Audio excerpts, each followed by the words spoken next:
Welcome back. Now that you've learned what a dictionary is and how it works, let's practice by building a simple project that uses dictionaries to organize information. Just like before, we'll keep things simple, just building one block at a time. We're going to build a simple contact book where you can view all contacts, add a new contact, and search for a contact by name. Let's get straight into some code.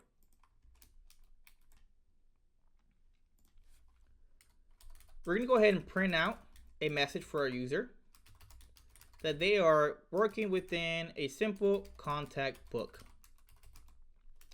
Now this project will be very similar to the to-do list manager, but instead of working with lists, we're going to be working with dictionaries.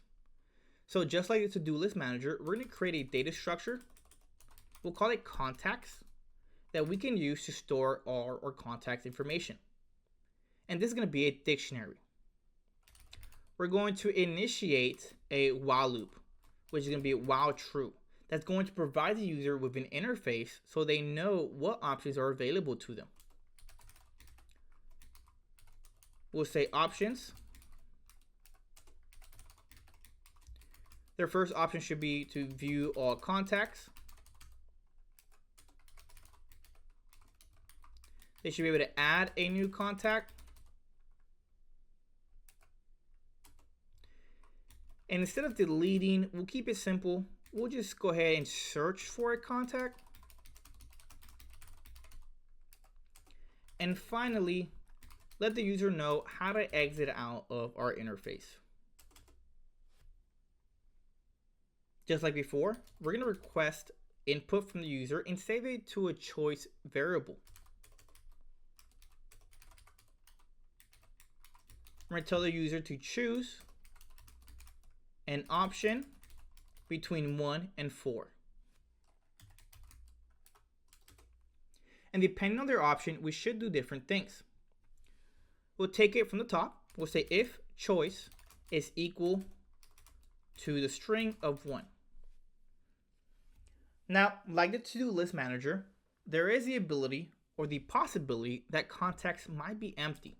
So we'll say if not contacts, then I want to print out no contacts found. But if there is contacts, I want to print out all the contacts for my user. And we're going to iterate through our data structure of contacts by saying for name and contacts. In a dictionary, when iterating through its values, although we have key value pairs, if you don't specify whether you're iterating through the keys, the items, or the values, by default, it's going to iterate through only the keys. So I can make a assumption here that name is going to equal to the key within the dictionary. So I can use that to my advantage. As I iterate through here, I'm going to print out the key of name. And using that key, I'm going to access our dictionary of contacts and passing the key of the value that I'm currently iterating through.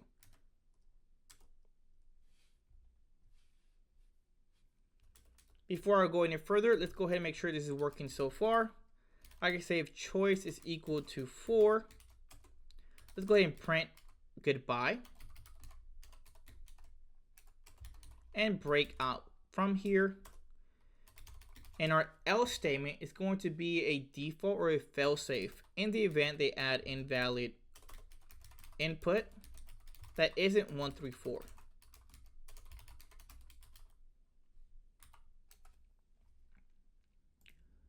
I can attempt to run this. We can see if we can view all contacts.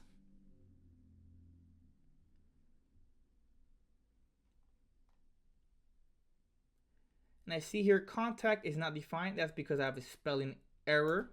Let's go ahead and run that again. I'll choose an option of 1. I see here no contact was found. Let's go ahead and exit out. So far my code is working. Earlier, because I didn't add the S, I got an error here where it told me that name contact is not defined. That gave me the idea that chances are on line 15, I had an error here because I know I defined context, so the S was able to fix that issue. Now let's go ahead and continue moving forward. The next option should be to add a new contact.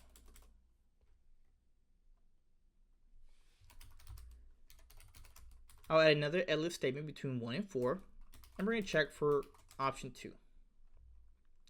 Because this is a key value pair, I need to be able to take both inputs. So I need two different variables to take into account that I'm working with a dictionary.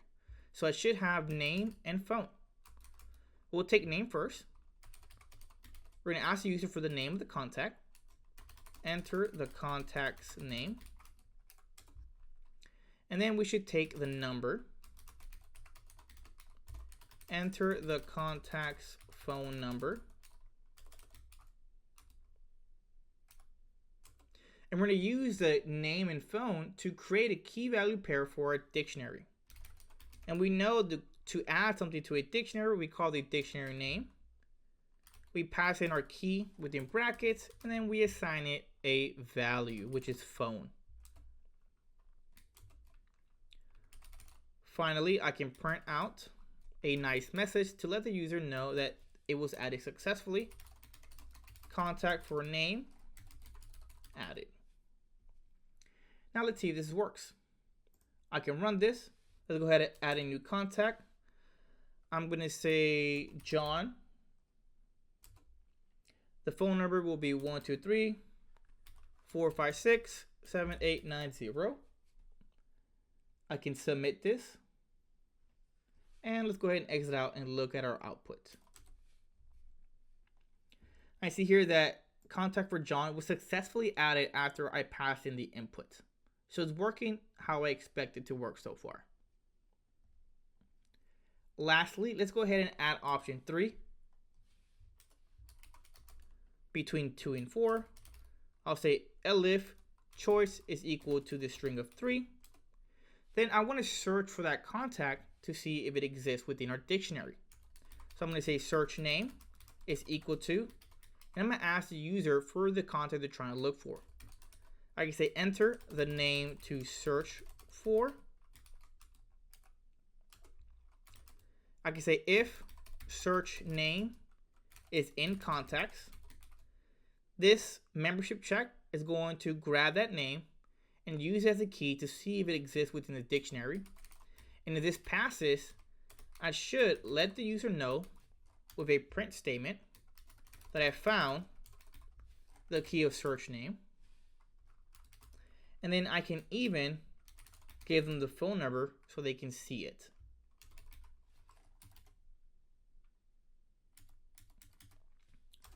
But if it's not within there, I should be able to print out contact not found.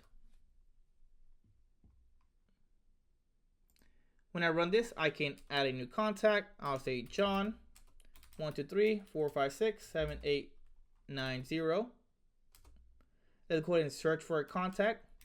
I'm going to search for John.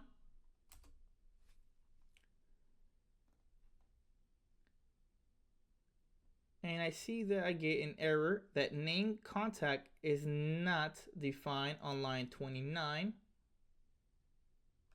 That's because I misspelled the dictionary again. We can run this again. I can add a new contact. I can enter John 123 456 7890. I can choose an option, which is going to be to search for a contact. I pass in John, and then I exit out. And now when I look at my output, I see here that I added John after choosing option 2. I then choose option 3, which is to search for a contact.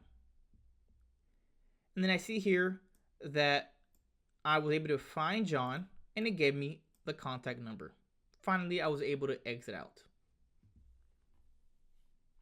Notice how we use dictionaries where the name is the key and the phone number is the value. We use the while loop to show the menu repeatedly. We looped over the dictionary using the for name and context to print out all our contacts. And we use a simple if statement to check if a name is in the dictionary when searching. Now, some things to take into account that might go wrong is the possibility of improper formatting. When requesting the user's option to look for a contact, what if they added a lowercase to the key? What if they added space or something that didn't match? These are things that we might want to take into consideration to ensure that our code works as intended. Awesome work building your first dictionary-based application. Later on, when we learn about functions, we'll see how to clean up this code and make it even easier to manage.